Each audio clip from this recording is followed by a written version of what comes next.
Hey guys, Infidel 1258 here. Today we are going to get into an analysis of a certain, or maybe a certain set of cards from the Conclave Arcana set that I think are particularly special. This is a new moment. We've got a whole new meta happening in front of us, and I don't know that any of us have figured it out, but I'm seeing pieces of it, and maybe you are too. So I'm going to try and share with you by showing you 4 different battles, some things that I'm seeing with respect to particularly the Death Splinter, the Dragon Splinter, the Fire Splinter, and maybe some key neutrals. You're going to see a few different cards featured, but it's really focusing on those elements or those splinters. Let's get into it. Okay, so the first battle we have queued up here is one that I've been running quite a bit, and it's definitely, I'm seeing new value and new power in Lorcus. Lorcus was a summoner from the Rebellion set that I only recently maxed out. I had level 2 or level 3 for the longest time, and I think it was, you know, it was in the last month or two, maybe last 90 days perhaps, where I started to recognize as my Chaos Legion summoners move away, I need more options for the Modern League. I'm so glad I saw that opportunity. I picked up these Lorcus in the round of this, like the $15 to $17 range, if I recall correctly, and the price has since gone north of there. Just to have a quick little check on what that looks like now. Rebellion, Lorcus, reg foil, $30, $31 per BCX, 20 on the high bid, and I'm pretty sure I spent 17, 18 bucks per BCX on that. These summoners are amazing, and they have even more of the meta. They control even more of the meta now in Modern because Chaos Legion summoners were so excellent, and many of you had them maxed out. Now you don't have that option any longer, so these become core. Yes, Chaos Conclave Arcana can carry a big piece of the conversation as well, but having Conclave maxed out is maybe harder than having Rebellion maxed out because you had, you know, a year and a half or 2 years head start on Rebellion. So I'm finding Lorcus is really impactful, and a lot of this is going to be featuring him in particular, but then also you're going to see a couple stars being Kelan Gaines, who is just blowing me away. I've been posting on X about it. Follow me on X at Time and Attention. But I've got a post here talking about Kelan Gaines. Wow, that was from yesterday. And these are high diamond wins, 19.9 SPS per win. We're now fighting in Champion against some strong competitors. And then there's another piece here. Look at the life leech with Lorcus and Kelan being featured there as well, up to 18 hit points in that picture. Let's zoom in a little for the video. Keelan's got 18 hit points because of life leech, which is provided by Lorcus, and the double strike from his intrinsic ability is so crazy. That, in conjunction with corrupted healing, let's see if we feature that today. Are we going to be looking at that today? You bet we are. And another piece that I want to say before we press start is, you know, the Umbral Elemental, the reflection shield, is a absolute, you know, it's such a powerful support. Sorry, the Deflect Shroud, which benefits Kelan Gaines in this position, as well as my front line here. The Kelan Gaines is the key thing, though. It's not about the Halfling Alchemist here. We'll slow down to 2 speed. And you're going to see Kelan just absolutely delete the snake, the serpent in the front line. First turn, everyone's got self-res because Born Again is in effect, but you know, that guy's not acting this turn because we went ahead and deleted him with the 7 speed, by the way. And another piece of this conversation is usually I like to bring speed buffs. These back lines are just really good to soak up hits and let these guys do their thing. I like to put the Umbral Elemental here in the second spot to provide the Deflect Shroud on my first and third position. It matters most about Kelan Gaines because I want this life to go crazy. I want Life Leech with Lorcus and Kelan Gaines to be the shining star of what we're seeing here.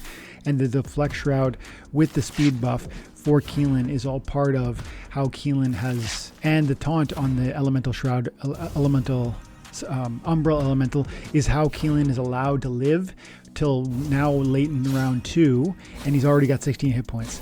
Good luck taking him down. And by the way, at the same time, we've got 13 hit points with just a scavenge on our corrupted healer back here.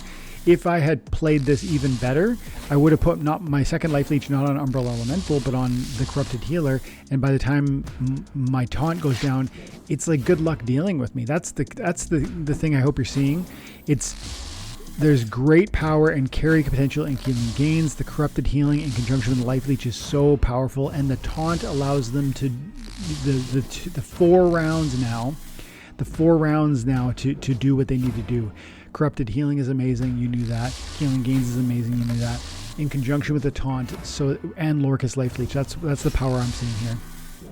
And this, my opponent had a strong team. I mean, maxed out Grimbard and Smith. They had good maxed out cards, but it wasn't enough. They didn't have a way to deal with. And the other thing about the Umbral Elemental is it has Void, and it has armor, and so it's also difficult to pull down unless you know I'm going to do it. Now, really, truly, some of my opponents probably should know I'm going to do it, because you'll find today, I'm cycling through two main approaches. This is one of them. 25 SPS on that win. Let's watch one more battle here. Actually, we got three more battles here, but a different look at the same thing. And again, these are opponents with very strong decks. I'm showing you opponents that are in the champion or high diamond range, and I tried to find examples where they were as high in terms of RP or higher than me. These are not pushover accounts, and as you can see by the decks, the cards that they have, like maxed out gold foil Caravan Guard, that's a gold foil Arcane. He's got everything. He's got everything juiced up. Even his Captain Katie is level 8. My Captain Katie's not level 8, and so. And this is another thing I want to make the point of. You'll see, again, Umbral Elemental doing exactly what I talked about, creating the distraction, creating the taunt. The slow. I want to slow you down. I want to direct your attacks into a place that doesn't really matter. And by turn 2 or 3, maybe 4, I'm going to be exactly where I want with Lorcus Life Leech applied onto my main attack monsters. Where am I putting it? Well, Grandma Nidhoggr, it looks like an amazing place with the triple strike, 2 of which are buffed by Lorcus. And then also, maybe we put it on Nightwind, hidden behind the Uland Overseer. Let's watch and find out.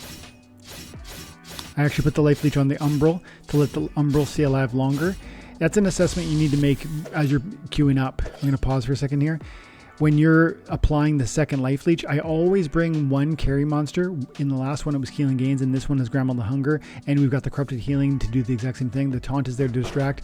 If the taunt can survive, and if a Life Leech appears to maybe be able to keep me in the game and just navigate a way toward me winning, like if I think I can make a through Life Leech my Umbral not fall, I will use it there. But sometimes I like to use it in other places too. In this case, just a side note, I was thinking about Nightwind, but then to put it there would have meant I was going to try and punch the Grimbarden fighter with it, and he has armor off the hop, and so I just really felt the more of the two, the more important was my Umbral Elemental, because he's going to punch, my Nightwind was going to punch armor, and that's not going to Life Leech anything. So let's watch how it plays out. His taunt is significant, but we have Scattershot on our Grandma Nidhoggr, and we're only doing 1 archery, 1 magic, 3 melee with the Grandma, but we're gonna pull this out.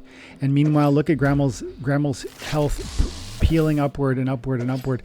Yes, the Tofu has the thorns, but I feel like Tofu in the new meta has such a reduced impact. And I think the price point on Tofu, that's another piece I really wanted to feature or focus in this conversation. Tofu, I think has lost some bite, some of its power and effectiveness. And it in part is because maybe because Tofu is aimed at those long duration matches, and Tofu with the thorns is like, I'm going to win by turn 20 by you through a battle of attrition by you running into the thorns. But that's not the story with Conclave Arcana any longer. The damage output possible with cards like Grandma Nidhoggr, with cards like Kelan Gains, there's too much damage output. There's a lot of echo, and that means double, in some cases it means double attack or double repair or double whatever. And so double strike is just prevalent too, I guess is what I mean to say. So there's another 20 SPS, and we didn't really look like we were in trouble at all, even though my opponent had a very strong set of cards. Battle number 3, what we'll see here again, Kelan with Umbral, and this time also with Grandma. I'm also throwing in the Silverleaf Warlock a lot, because why? It brings in the blind as well as the speed upgrades. So Kelan Gains, one of his, I mentioned earlier, he comes with intrinsic speed. We get the 7 from the Umbral. We go 8 with Silverleaf, and Kelan has phase, 8 speed and blind, just with 2 speed buffs. And again, we're going to watch the Life Leaf go wild. My opponent, is he a weakling? Is he lame? No, man. He's got a max Tofu. He's got gold foil, this and that. He's got maxed out Moribund Arrowbait, which he's thinking to himself, Bloodline Tribute in conjunction with a maxed out Grammel the Hunger, but it's just, let's watch and see how it works.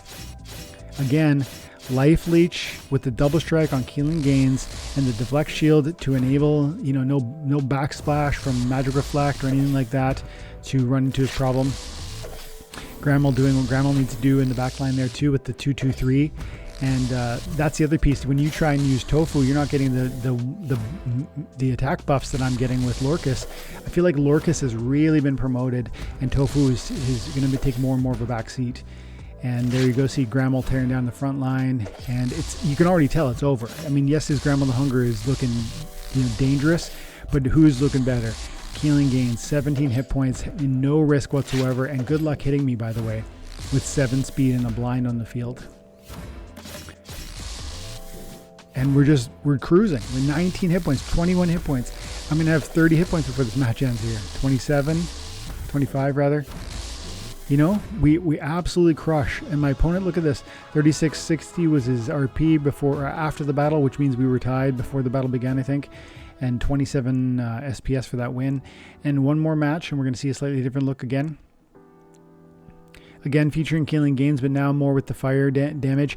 And this is a bit of a lower mana look. With the 25 max, you go, can this work in the lower mana match? Absolutely, watch. We're bringing out even a 10. We're bringing out the 10 mana. This is another way of enabling it. And this speaks to more of the flexibility, because at those higher or those middle range, maybe we're talking Lorcus with the Umbral for the taunt support to really equip Kelan Gains. But here we just go speed and execute from the Nidhoggr, and with that execute and that double strike, 3 is crazy. And you know, and then we also have the contributing beard over here. We've got lots of nuclear incendiary bombs over here. That's a separate conversation, maybe worth a separate video. The beard is very powerful. Let's watch how it plays out. Slow it down to 3 speed. My opponent even has a silence here, but it doesn't matter. Look at this. I mean, Scattershot landed in a lucky spot right back there, but I don't think that's the tail. The conversation here is just the power and authority of Kelan, and frankly, these incendiary fire monsters. I used a 1 mana Halfling Refugee just to give breathing room to the Kelan Gains. And look at, yeah, everything's burning down around me. All my guys are dying or wounded, but is it going to matter? Let's find out together. Beard says, I'm not done yet with the execute from the Nidhoggr, just crushing 12 damage from my card there that round. Another 14 damage in round 3. How about 16 damage in round 4? Well, I guess it would have been 16 if I needed a double strike, but execute with Beard is crazy. Nidhoggr has a whole new place in the meta. Lorcus as well.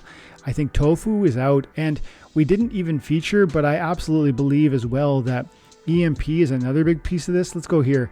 This is I wanted to prepare a separate video for this, and maybe I should, but I actually just want to finish this conversation by saying EMP is also one of the big benefactors of the new modern meta. Check this one out. We see with EMP, obviously, it's always been, you know, it's a strong card, but there's some synergies that are made possible now that were never before, and some of them are featured right here in this battle. And so I just think, you know, Lorcus, Nid, and EMP are the new meta, and here is another example of maybe where that's coming from.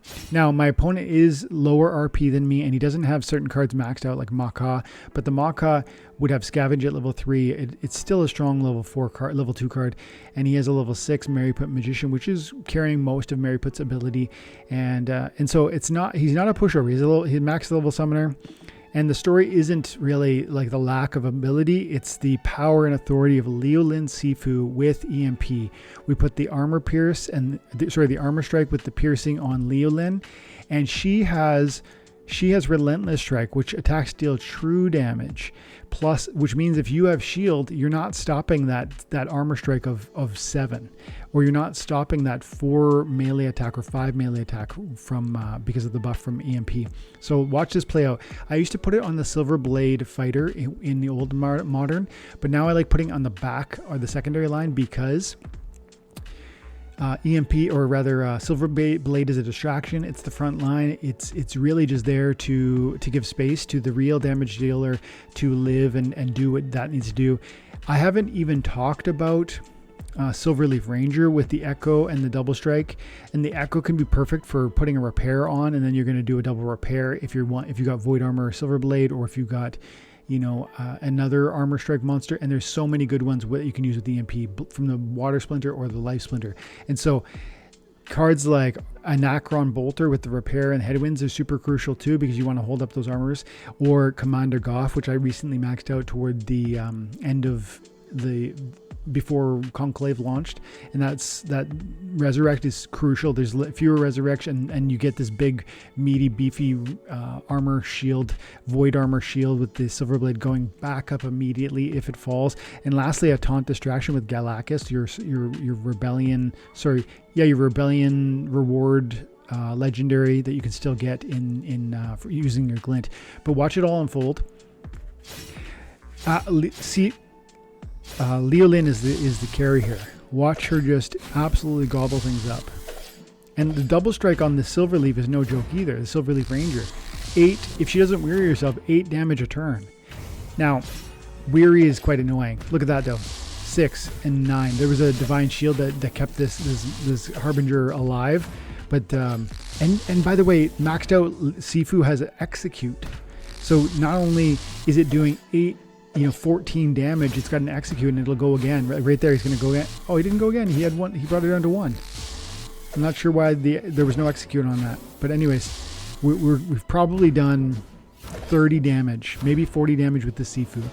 So those are kind of the 3 moves: Nidhoggr, Lorcus, and EMP for me right now. I know there's lots of other choices, and I'm having some success with some of the other stuff too. But those are if I had, my best moves right now are probably from those, and I'm finding huge success, significant victory, and consistent, reliable outcomes from all of those plays. Let me know in the comments below what Conclave cards are really striking you as powerful. How are you finding the new meta, and what are some observations you made about what's working or what's no longer working? I'd love to see in the comments below. Have an amazing day. God bless.